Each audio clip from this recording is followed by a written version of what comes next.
The ambulance that we are currently using is less than the initial one.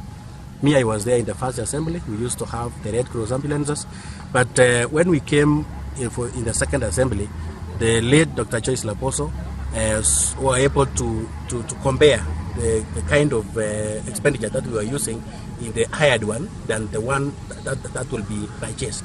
So in that mood, we were able to agree with the executive that we are phasing out those ambulances gradually, so that we also save the money it was meant for the public. And we started a very elaborate process on how we can replace. We were to buy 2 ambulances every financial year. And as an assembly, we have been allocating money meant for those ambulances, because we had a duration where we were expecting that maybe the one for the Red Cross will have been phased out.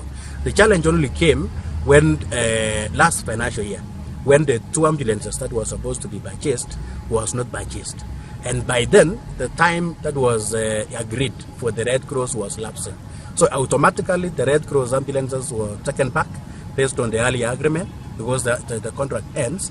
And then the challenge now came, and then we were able to call the executive also as the committee, and we asked them where the problem is. They told us that in the last financial year, they were not able to deliver the ambulance, yet they had already given the tender to somebody. Then they told us the supplier was saying they were supposed to pick the ambulance from China. And then due to the COVID-19, they say they were not able to digest. And then on that note, money lapsed.